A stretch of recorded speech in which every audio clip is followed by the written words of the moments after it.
He always said, and I mean, I think the idea originally came from Da Vinci, you should be able to look at anything, you know, cracks in the wall, they all make pictures, and always feed your imagination like that.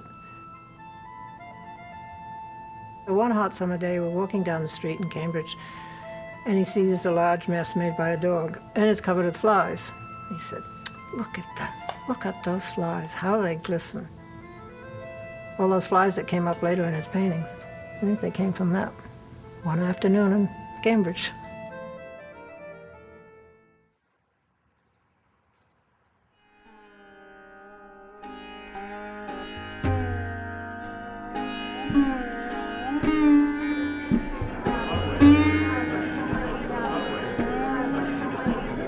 When we used to visit him, and he had a studio on Dartmouth Street, he had all the pictures turned to the wall. And we used to chat. He's very well read. He's brilliant. You know, when he'd go out of the room, we'd look at each other and think, could we take a peek? But we never took a peek because he never discussed his art, never. It was that example of a life given to work. It was sort of undeniable. The intensity of everything we saw. And Hyman wanted some photographs, I presume, to draw from. You know? Right here. So he put on the hat. Wow. He's a prophet. He's like Jeremiah, but of the 20th century and with paint.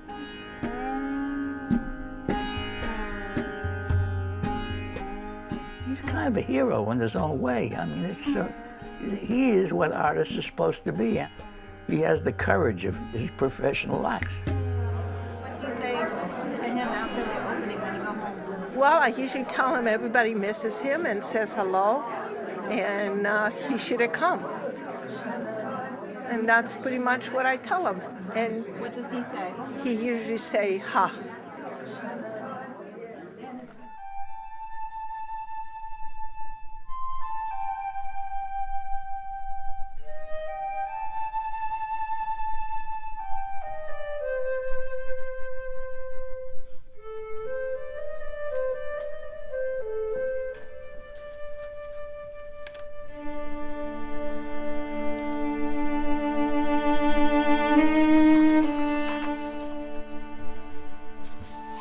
I had a teacher in the old country, and he asked me, what do you want to be when you get to Boston?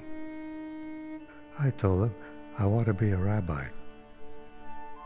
And that has plagued me ever since.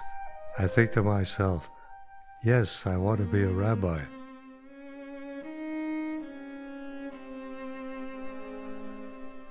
In 1920, Hyman, his brother Bernard, and his parents Anna and Joseph fled war-torn Latvia to live in the United States.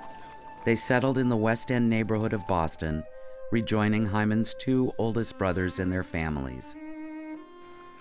It was a slum existence, Auburn Street. It was a kind of Jewish ghetto, that street. They were all people that came from Russia or Poland, Lithuania, that part of the world.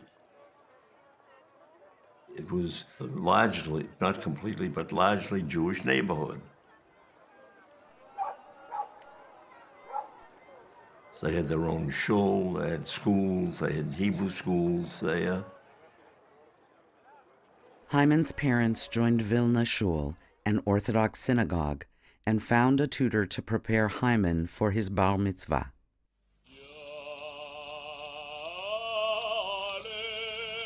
I used to go to the synagogue, and I saw many scenes, but particularly with the music, it's quite a moving picture to reconstruct. I did hear some of the best cantors. They used to make the synagogue weep.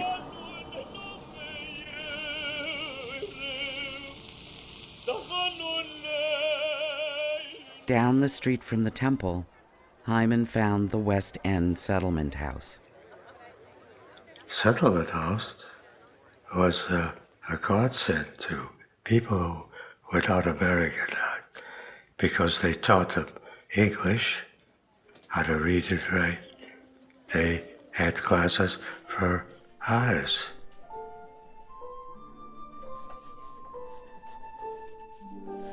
Nobody had money, God help us, for oil paint or anything like that. I mean, that was out of reach. What we had actually was manila paper and pencils. I met Zimmerman when I was 14. He was a teacher at the settlement houses, and he was a devoted teacher. He used to come to the house, see the drawings. My mother used to make him scrambled eggs. Harold Zimmerman encouraged him to do two things: to rely on his imagination and to develop his visual memory. His idea was a student doesn't need to make studies of a model first. You go directly to making a picture. You visualize it on the paper, you draw a line around the paper to get a frame, and you go to work imagining whatever your subject is. It worked perfectly for me. I was at the settlement house in Roxbury, and Hyman went to the settlement house in the West End. He was doing drawings of wrestlers, and he seemed to know everything about the human body.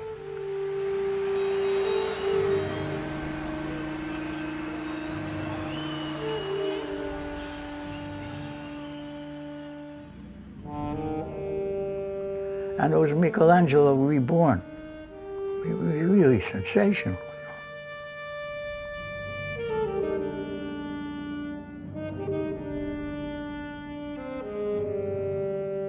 News of Jack and Hyman's talents reached across the Charles River to Harvard. Professor Denman Ross saw these exceptional boys as an opportunity to test his new method of painting. He hired Zimmerman to lecture at the Fogg Museum and offered the boys a free studio and private instruction. He was a very useful fellow, besides which he gave us a small stipend. So our parents would push us into selling newspapers. He became a professor at Harvard, and his early work was pretty good. But basically, he was a systematic impressionist. He developed a system which he thought was like a keyboard. On a keyboard, you have written music, and he felt he could do that with color. You take a scale of grays from black up to white. You could build columns according to these gradations and intermix and mix in quarters, and then you paint with blobs. And this is also systematic. It was useful, very useful, because it gave you an idea about limiting colors, let's say, to complementaries, blue and orange. What you had was the warm and the cold sides of a color palette, and those were complete palettes. When Zimmerman became the drawing instructor at Harvard, I think he wanted Hyman and me to leave. I think he felt that the fact that he couldn't draw as well as Hyman or I think because his training was museum school training. And what he influenced us to do, he couldn't do himself, I feel. He had to get rid of us.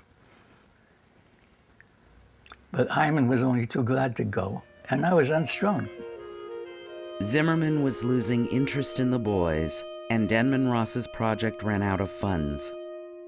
Suddenly, Hyman and Jack had no teachers, no stipend, and no studio.